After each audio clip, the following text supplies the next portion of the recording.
আসসালামু আলাইকুম বন্ধুরা, স্বাগত শেরিনার চ্যানেলে। দেখুন, আজকে আমি একটা মোচা, সুন্দর মোচা নিয়েছি।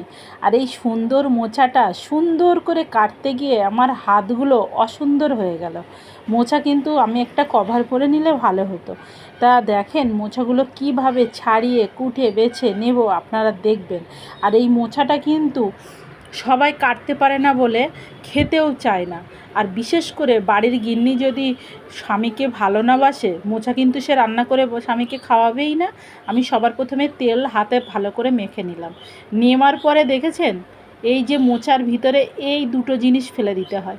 এইভাবে খুব তাড়াতাড়ি কিন্তু আমি সহজ উপায়ে ছাড়িয়ে নিচ্ছিলাম। সবাই একটা একটা করে কত সময় ধরে বাছা কোটা, এত তাড়াতাড়ি যদি তার হাত না চলে, সে কিন্তু তাড়াতাড়ি করে কুটতেই পারবে না। ওই জন্য সবাই সব কিছু পারে না, দেখেছেন। এই দুটো জিনিস মোচা থেকে ফেলে দিতে হবে। তারপরে মোচাগুলো কুচি কুচি করে আমি কেটে নেব। মোচাগুলো এইভাবেই একটা একটা করে ছাড়ামলা, একসঙ্গে আমার অনেকগুলো মোচা খুব তাড়াতাড়ি আমার কোটা বাছা হয়ে গেছে। এইভাবে ছোট ছোট করে কেটে নিয়েছিলাম। আর মোচাটা কিন্তু একদম কচি মোচা ছিল, দারুণ ছিল মোচাটা। অনেক মোচাতে কষ বাড়া হয় অনেক, এই মোচাটা একদম কষ হয়নি। আর ছোটো মোচাটা আমি এইভাবে কুচিয়ে নিলাম, মানে লাস্টের যে মোচাটা। আমার মোচা কাটা রেডি। যদি ভাইয়েরা মনে করেন যে আমি আজকে মোচা রান্না করব, বাড়ির গিন্নি মোচা রান্না করে খাওয়াচ্ছে না, একটু ভালোবেসে মিষ্টি মিষ্টি কথা বলবেন, দেখবেন অবশ্যই খাওয়াবে। বউর কাছে কিছু পেতে গেলে শুধু কথার বাহাত থাকলে হয়ে যায়, জানেন। দুটো মিষ্টি কথা, মেয়েরা তাছাড়া বেশি বেশি কিছু চায় না। কিন্তু ছেলেদের মন পাওয়া অনেক মুশকিল। ছেলেদের মন তাড়াতাড়ি পাওয়া যায় না। মেয়েরা এমন একটা নরম মনের মানুষ, খুব তাড়াতাড়ি মনটা পাওয়া যায়, কিন্তু ছেলেদের মন অত তাড়াতাড়ি পাওয়া যায় না। দেখেন মোচাটা আমি এইভাবে সিদ্ধ করে নিচ্ছি, কিন্তু একদম গলে গেছে আমার মোচাটা। পানি ফুটে উঠবে, তারপরে আপনারা মোচাটা দেবেন। সেইভাবে সিদ্ধ করলে ভালো হয়ে যাবে। আমার মোচাটা পানি ঝরিয়ে নিলাম, আর একটু কষ পানি ফেলে দিয়েছি যাতে তেতকুটি ভাবটা চলে যায়। কিন্তু আমার এই মোচাটা দারুণ ছিল, কোনো তেতকুটি ভাব ছিল না। আর আমি তেল দিয়ে নিয়েছি প্যানের ভিতরে, তেল দিয়ে পেঁয়াজ অল্প করে কুচিয়ে রেখেছিলাম, আর একটু শুকনো লঙ্কা দেব। আপনারা চাইলে জিরের ফোড়ন দিতে পারেন, ভালো লাগে। তা আমি শুকনো লঙ্কা দিয়েছিলাম, আর দেব কি বলেন তো, রসুন। আমার ডাল দিয়ে মোচা দিয়ে খেতে ভালো লাগে, কিন্তু আজকে মন্দ লাগলো না। মোচাটা ভাজি কিন্তু সেই সুন্দর হয়েছিল, সেই সুন্দর। এক থালা ভাত মোচা ভাজি দিয়েই খেতে পারবেন।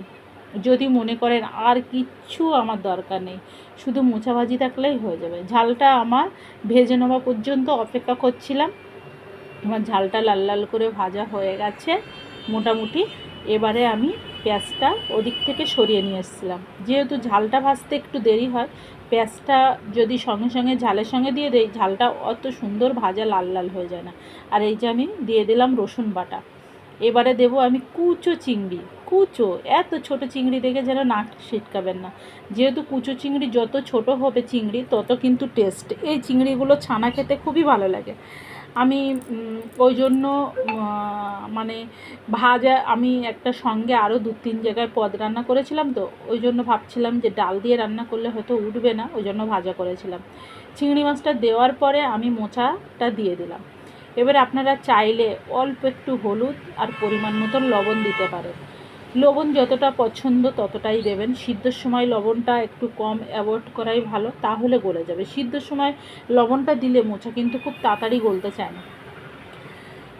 এবারে দেখুন, মানে এত সুন্দর করে মোচাটা আমার ভাজা হয়ে গেছে একদম।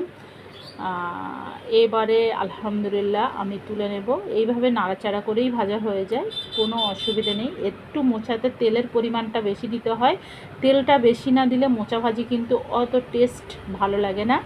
আর আপনারা চাইলে বড় মাছ দিয়েও করতে পারেন, বড় চিংড়ি মাছ দিয়েও ভাজা করলে দারুণ হয়, সেই ভালো লাগবে সেই।